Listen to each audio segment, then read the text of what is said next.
Olá, pessoal! E aí, como é que vocês estão? Como é que passaram essa semana aí do corpinho? O que o corpinho contou pra vocês? Olha, chegamos na terceira semana do Buscando Você 2. O assunto, acho que mais arrepiante, que todo mundo tava apavorado, com medo, né? Que é sobre o abuso. Abuso psicológico, abuso emocional, abuso energético.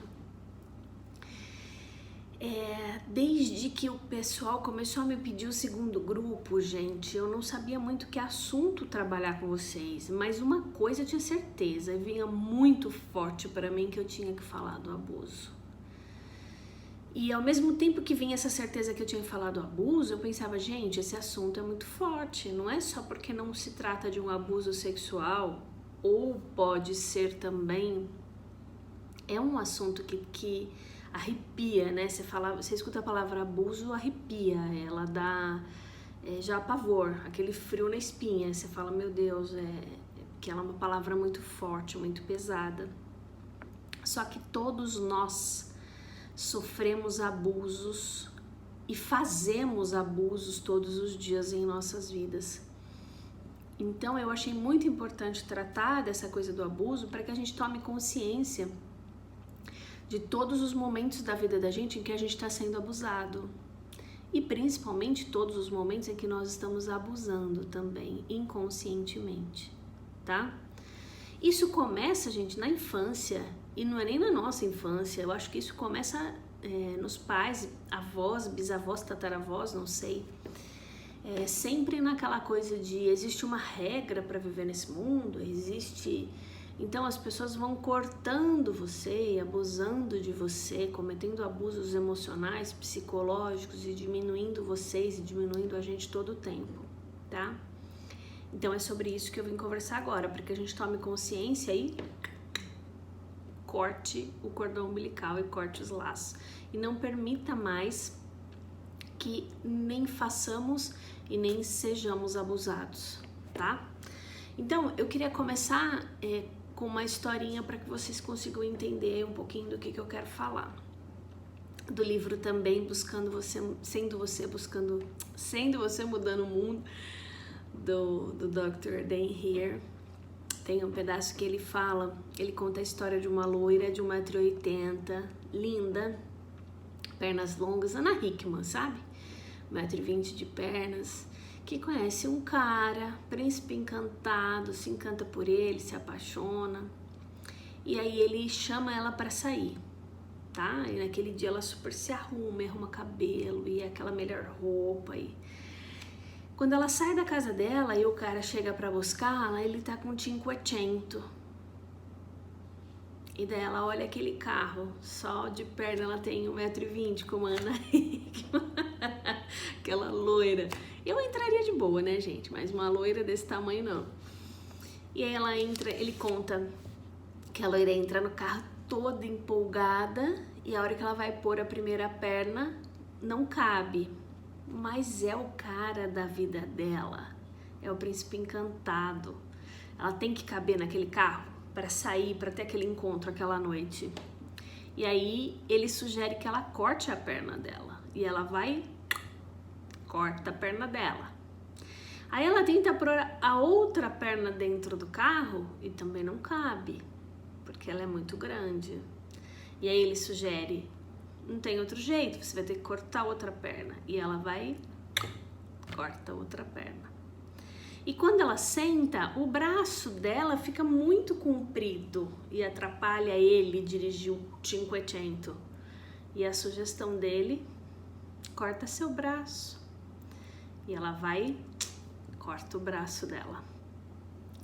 E quando ela vai fechar a porta do carro, o outro braço é muito grande, ela não vai ficar confortável, não vai conseguir fechar a porta para eles irem no tal encontro. Qual é a sugestão dele? Corta seu braço. E ela corta o outro braço. E eles seguem o encontro. Ele todo feliz e ela mutilada. A primeira vez que eu li essa história, eu falei, nossa, mas isso é muito forte, né? Isso é muito forte. O que será que ele quis dizer com isso? E continuei lendo. Como eu disse, eu li o livro mais de uma vez.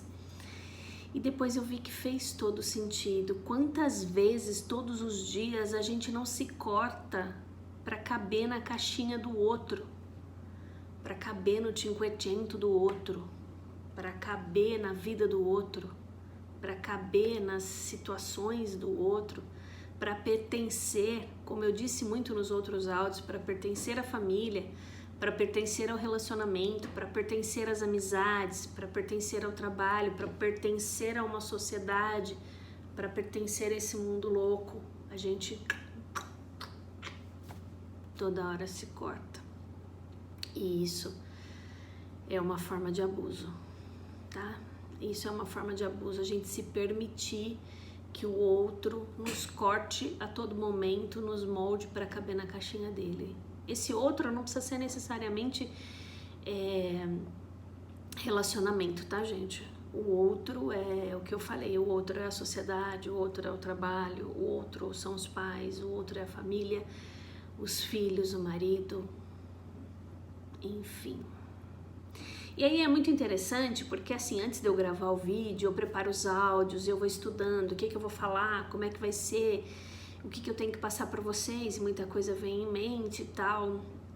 E eu me preparando para gravar o vídeo, eu tava escutando a história de uma mulher no programa da Eliana, uma bobeira, né? Que a gente olha essas coisas que passam aí de domingo.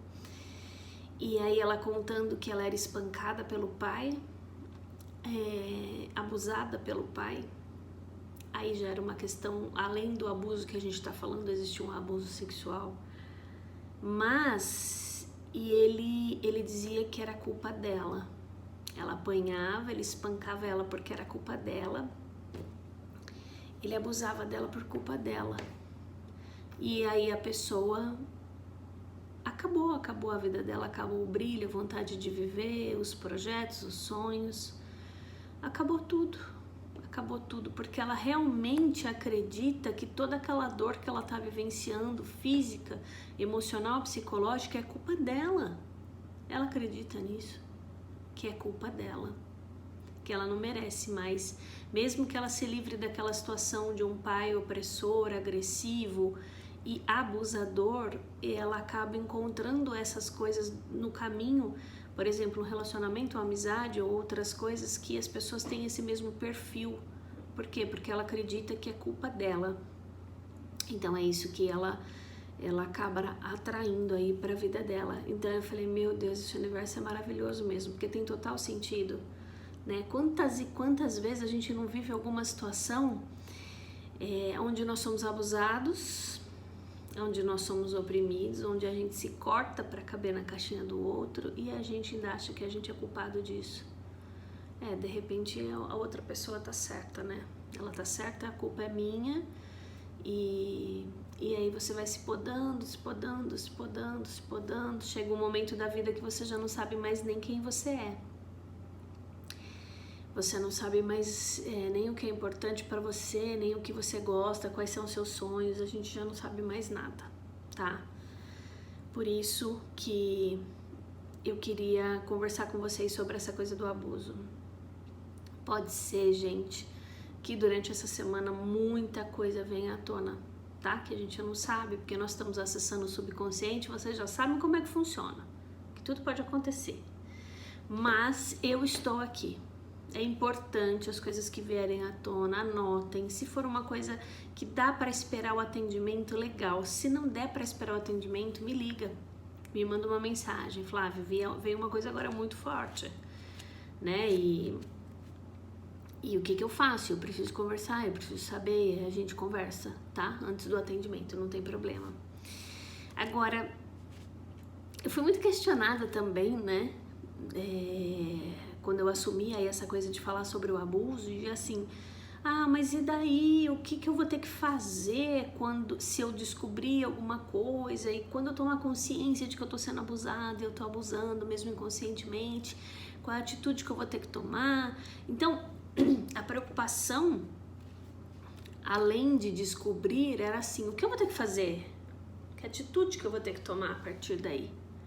Né? Que atitude? Gente, outra coisa que eu vim falar para vocês, nem sempre a gente tem que agir ou reagir a alguma situação, tá? Às vezes a gente só precisa tomar consciência dela. E todo o restante, todo o demais acontece a partir do momento que a gente tomou consciência dessa situação. Estou sendo abusada, não permito mais, não vou mais me cortar para caber na caixinha do outro. Eu tô abusando também, eu não vou mais fazer aquilo com aquela outra pessoa. E esses simples gestos, essas simples decisões, escolhas, elas vão mudando todo o resto sem a gente ter que tomar nenhuma atitude drástica, sem a gente ter que reagir ou agir com relação a alguma coisa, tá?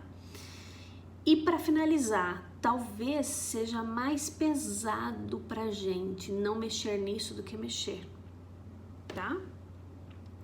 Talvez tomar a consciência nos traga uma leveza absurda, impressionante para todas as áreas da vida, entendeu? Ele nos traga um outro olhar para essa situação ou para todas as outras situações.